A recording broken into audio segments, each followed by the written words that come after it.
Nehemiah, I have a question here. Yeah. How is hallelujah related to the name? That's a really good question, Michael. I get that a lot. People say, well, if it's Yehovah with an E in the beginning, why isn't it hallelujah? And then we have all these names that end in Yah. For example, my name, Nehemiah. And there's, Eliyahu is Elijah. Why isn't it Eliyah, Nehemiah? Okay, great question. This question was answered by a rabbi in 1834 named Samuel David Luzzatto.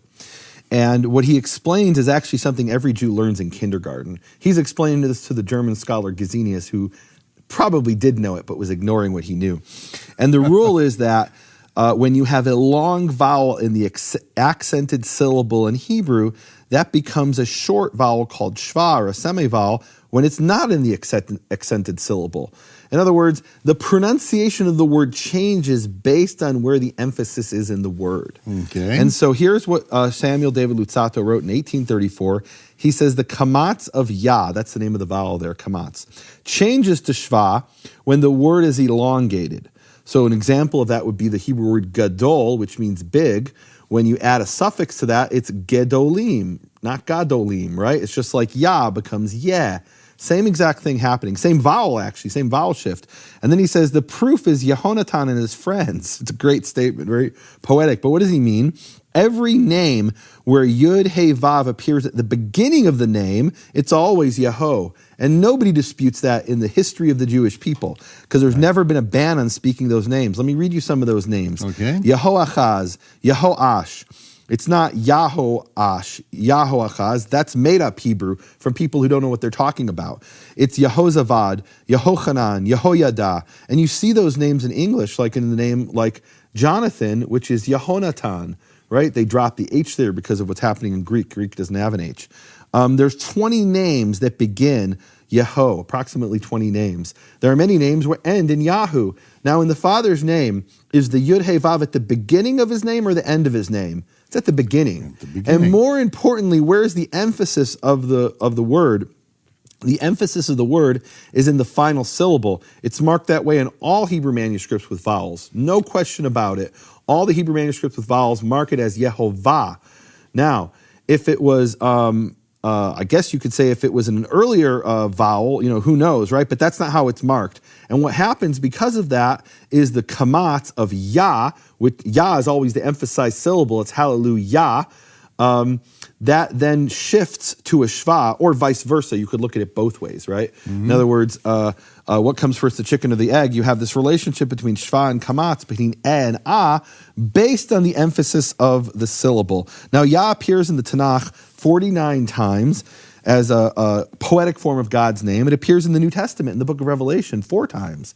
People don't realize that, but it's in the phrase hallelujah, which is actually 2 words that mean praise Yah.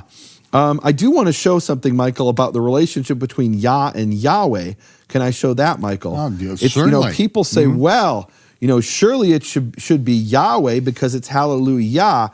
What they're not telling you is they're kind of pulling a fast one. And if I can find this graphic, I'll show it to the people. Okay, we have it up here on the screen. What you could see in the word Yah is that it has the vowel called kamatz. It's like a little T. That Yah is different than the Yah in Yahweh. Now, here's the really interesting, Michael. When I created this graphic, I wanted to verify that what I was saying was right. So I looked up in my printed Bible, and it had the kamatz, the little T. And the one in Yahweh is a single line, right?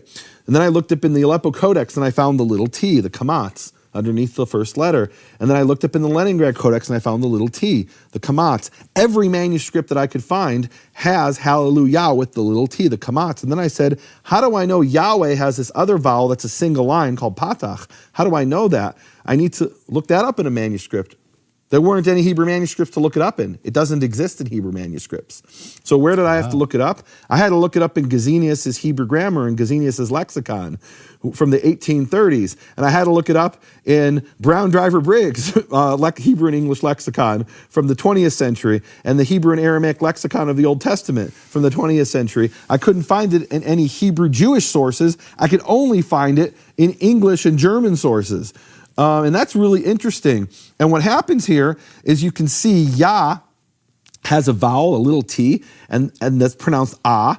And then the Yahweh has a little vowel called the patach, which is also pronounced ya, an ah. However, those ahs are different, right? You think they're the same in English, but they're not. They might sound the same to you because I'm actually speaking Israeli Hebrew, which comes from the Sephardic pronunciation. But if you look at the earliest Hebrew, there's no question whatsoever that those two vowels had a different pronunciation. And so the Yah of hallelujah is different than the Yah in Yahweh. In fact, in English churches, they pronounce the Yah of hallelujah correctly. They don't say hallelujah. They say hallelujah.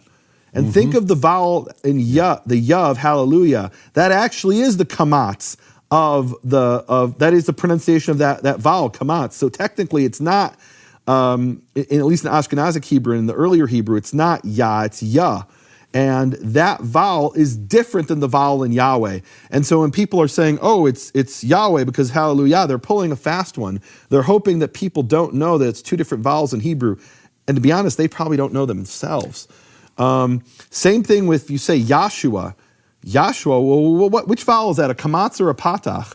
You can't have a kamatz there because that's a long vowel. You can't have that so far away from the emphasized syllable. How do I know where this emphasized syllable is in Yeshua? Well, because it can only be the final or second to last syllable. It's only the possibilities in Hebrew. And if you have this earlier vowel, it just can't be. It's just not how it works. You can't have Yahoshua or Yahshua. It has to be Yehoshua. It becomes what's called a truncated vowel or a pretonal shortening, to give a technical linguistic term. So there's clearly a difference in the Hebrew language when you read it in Hebrew between the Yah and hallelujah and the Yah of Yahweh, and the hallelujah, that Yah, naturally turns into an at the beginning of a word like Yehovah, Yehoshua, Yehonatan. That's what this rabbi in 1834 means when he says Jonathan and his friends. And so, ladies and gentlemen, that is why we have Nehemiah Gordon come in.